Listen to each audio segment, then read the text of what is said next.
Hari ini adalah keputusan sidang pra-peradilan yang diajukan oleh ketiga tersangka, yakni Ibu Mimin dan juga kedua anaknya.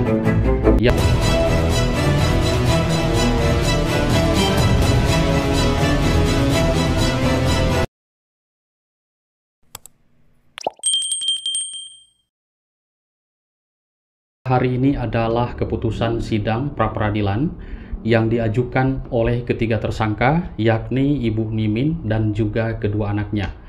Ya, kita sebagai warga masyarakat hanya bisa menilai dan juga menonton, tidak bisa untuk memvonis, wah ini sidang bakalan ditolak, wah ini sidang bakalan diterima. Karena otomatis jika sidang itu ditolak, maka mereka para tersangka ini akan langsung ditahan. Dan misalkan diterima, kita mungkin juga bertanya, apakah dalam sidang ini nanti keputusannya, yaitu Ibu Mimin dan juga kedua anaknya akan bebas dari tuduhan sebagai para tersangka ini? Oke teman-teman, kita kembalikan saja kalau masalah itu kepada pihak kepolisian. Baik teman-teman, perdebatan kuasa hukum Ramdhanu dan juga kuasa hukum dari Pak Yosep Hidayah ini dari dulu sampai sekarang pun terus terjadi. Dan kabarnya Pak Rohman Hidayat ini pernah mengatakan juga, memang kita sudah menyimak ya di berbagai media, bahwa alur cerita Ramdhanu ini sudah benar, akan tetapi mengganti peran-perannya. Ini pun aneh sekali kalau misalkan benar ucapan Rohman Hidayat mengatakan seperti itu, karena Pak Rohman pun dari kliennya yaitu Pak Yosep Hidayah, dan saya pun pernah mendengar seperti itu teman-teman pernyataan Pak Yosep. Bagaimana kalau misalkan nanti di pengadilan, di dalam pertengahan persidangan nanti sidang utama tiba-tiba menyebutkan pelaku yang lain? Berarti ini makin berat sekali karena menutupi. Nah, anggapan teman-teman pun demikian karena dugaan-dugaan dari publik mengatakan bahwa ini masih ada pelaku lain yang belum disebutkan oleh Ramdhanu.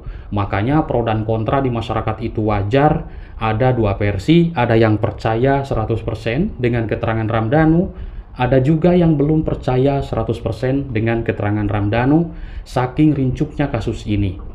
Ada statement seperti itu, mengganti peran-perannya. Lalu siapakah yang mengganti Pak Yosep? Lalu siapakah yang diganti kok jadi Ibu Mimin perempuannya? Lalu siapakah yang menjadi Abi dan juga Arigi di malam kejadian itu? Kalau misalkan benar, ada peran diganti seperti itu. Kalau alur ceritanya benar. Nanti teman-teman kita simak saja kebenaran kasus ini. Baik teman-teman, di video kali ini kita akan membahas juga yaitu dengan keterangan Pak Rohman hanya karena menyanggah atau menolak, mengelak atas apa yang dituduhkan oleh saudara tersangka Ramdhanu, yaitu kepada klien-klien dari Pak Rohman Hidayat. Pak Rohman Hidayat menilai Yosep dan tiga tersangka lainnya tidak terlibat dalam kasus Subang hanya karena menyanggah atas apa yang dituduhkan tersangka Ramdhanu. Mengelakkan, menolak sampai saat ini, akhirnya mengajukan sidang pra-peradilan ketiga tersangka ini, Ibu Mimin dan kedua anaknya. Sekarang itu hasil sidang, hari ini dikabarkan hasil sidang pra-peradilan. Ya, intinya teman-teman, semoga pihak kepolisian diberikan kelancaran, karena kita semuanya tidak menilai menang sidang dan kalah dari persidangan pra-peradilan tersebut, tapi ingin kasus ini terungkap. Siapa sebenar-benarnya pelakunya, kalau memang benar-benar mereka masih mengelak dan menolak atas apa yang dituduhkan Ramdhanu. Ada statement yang mengatakan dari Pak Rohman mengganti peran. Ini yang menjadi tanda tanya kita semuanya. Apakah masih ada yang ditutupi? Kalau benar-benar masih ada yang ditutupi, bukan JC dong namanya, ya kan? Karena JC itu membongkar semuanya, dari hal-hal terkecil masalah kasus ini sampai hal-hal besar kasus ini, dari mulai perencanaan dan sampai melakukan. Seperti itu. Baik.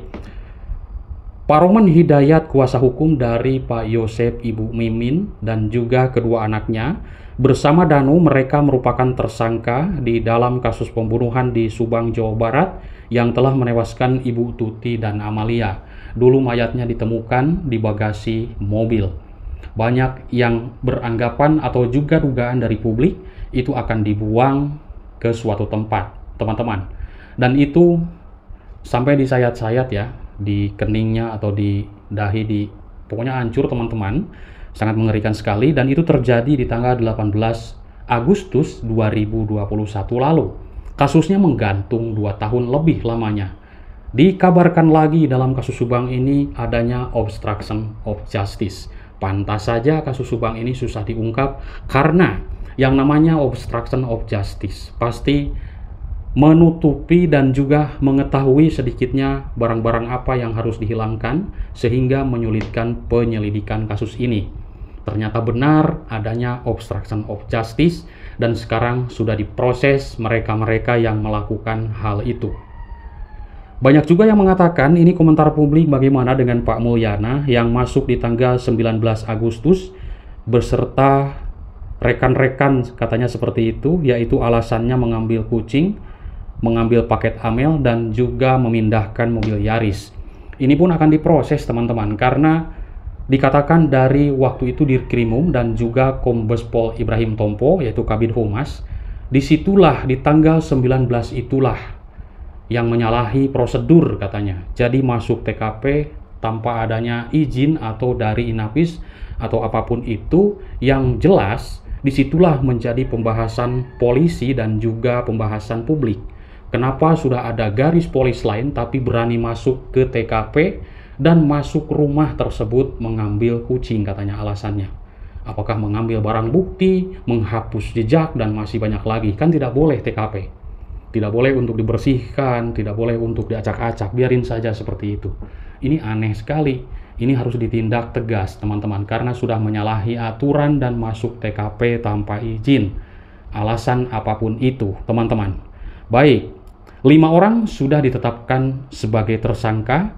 Yang jelas menurut Pak Roman Hidayat 4 kliennya itu menyanggah dan 1 mengakui. Artinya kan sudah jelas siapa yang membunuh menurut Roman Hidayat. Ya, Pak Roman Hidayat memang kekeh ya. Jadi kliennya itu tidak bersalah, alasannya hanya menyanggah, berarti hanya 1 orang pelakunya. Seperti itu maksudnya. Oke teman-teman, ini menjadi perdebatan antara kuasa hukum Ramdhanu dan juga kuasa hukum Roman Hidayat. Pak Roman Hidayat pun meyakini bahwa selama ini Ramdhanu masih menyembunyikan sesuatu.